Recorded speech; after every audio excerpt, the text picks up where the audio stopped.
कोशिश करने वालों की कभी हार नहीं होती। बचपन से आप पढ़ रहे हैं। मैं इस लाइन का दुनिया का सबसे बड़ा विरोधी हूं, जिसने लाइन बोली अगर मुझे मिल जाए तो मैं बम से उड़ा दूं उस आदमी को। सर्कस कितने लोगों ने देखा है?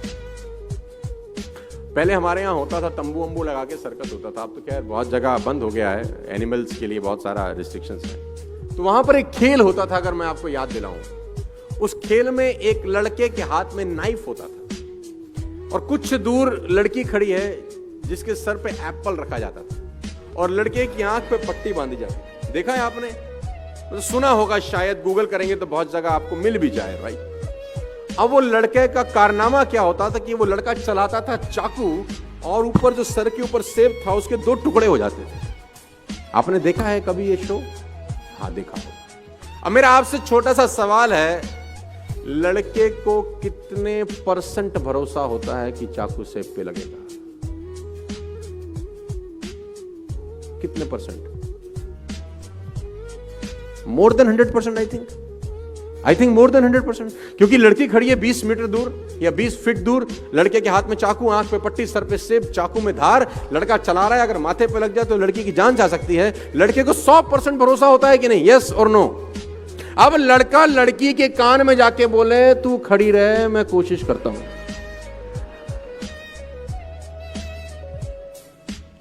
रुकेगी? हाँ, मैं कर तो रहा हूं कोशिश। Stay here, trust me, I am trying my best, don't go anywhere. कोशिश कर रहा हूं मैं। आपके बेटे ने अगर आपसे कहा पापा मैं कोशिश करता हूं पास होने की, क्या बोलोगे तुम उसको? जूते से मारेंगे तुझको। आप में से कितने लोग ऐसे हैं जो यहां से निकलने के बाद अपने पड़ोसी को जिसके साथ बैठे हैं उसको बोलेंगे चल घर जाने की कोशिश करते हैं? आप नहीं बोलेंगे, बिकॉज यू आर 100% कॉन्फिडेंट। आप में से कितने लोग ऐसे हैं जो कहते हैं चल खाना खाने की कोशिश करें? आप नहीं कहते, बिकॉज यू आर 100% कॉन्फिडेंट। आप में से कितने पति अपनी पत्नियों को या पत्नियां अपने पति को बोलती हैं चल आज प्यार करने की कोशिश करें? नहीं कहते, बिकॉज यू आर 100% कॉन्फिडेंट। कोशिश शब्द तभी इस्तेमाल होता है जब आप डाइसी हैं अपने मन में, आपके मन में डाउट है शायद नहीं होगा। और मैं कहता हूं पुराने जमाने में 1 रुपए का सिक्का डालते थे तो कॉल होती थी, राइट।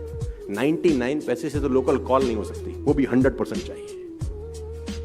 मैं कभी भी प्लान बी के फेवर में नहीं रहा हूं अपनी जिंदगी में।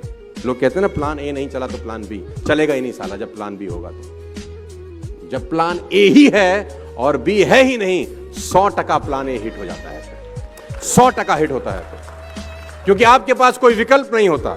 आप ये नहीं कहते कि ये कोशिश करेंगे, ये नहीं हुआ तो ये कर लेंगे, फिर तो होता ही नहीं है, क्योंकि आपके पास सेकंड ऑप्शन अवेलेबल है। 2 राजाओं की कहानी है, मैं आपको सुनाना चाहूंगा ये कोशिश वोशी वाले चैप्टर को लेकर। समृद्ध राजा था एक, दूसरा था बहुत मरियल टाइप। तो जो मरियल राजा था उसके गुप्तचरों ने बताया कि जो ये समृद्ध राजा है एक दिन तुम पे अटैक करेगा, आज के 3 दिन के बाद खबर बहुत पक्की है, और अगर इसने अटैक कर दिया विल बी नो मोर, हम रहेंगे नहीं कहीं के। तो राजा ने बोला अब क्या करना चाहिए? गुप्तचरों से पूछा, अपने विद्वानों से पूछा अब क्या करें?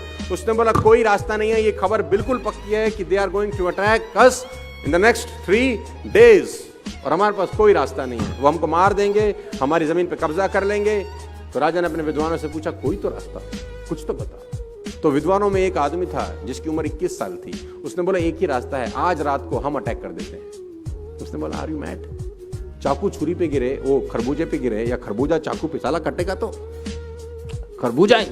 उसने बोला नहीं सर, चांस है कि हड़बड़ाहट में हम जीत जाएं, उनकी तैयारी नहीं है, लेट्स डू इट टुनाइट। तो राजा को युक्ति पसंद आई, क्योंकि ये तो तय था कि 3 दिन के बाद मरने वाले। राजा ने अपनी सेना तैयार करी और कहते हैं कि उसकी सीमा में प्रवेश कर गया लड़ाई करने के लिए। दोनों सीमाओं को एक पुल जोड़ता था, एक फ्लाईओवर जोड़ता था, जिसमें नदी का बहुत खतरनाक बहाव था। तो जब सेना एक जगह से दूसरी जगह पुल पार कर गई तो राजा ने एक युक्ति लड़ाई, राजा ने उस पुल में आग लगा दी। तो लोगों ने बोला ये क्या कर रहे हो? बोला वापस नहीं जा सकते अब, या तो मरो या नो रिवर्ट बैक, और you will be shocked to know जीत गए। आपके पास जब वापस भागने का रास्ता होता है तो मामला गड़बड़ हो जाता है। No plan B in my point of view. आप डिफर कर सकते हैं मेरे से।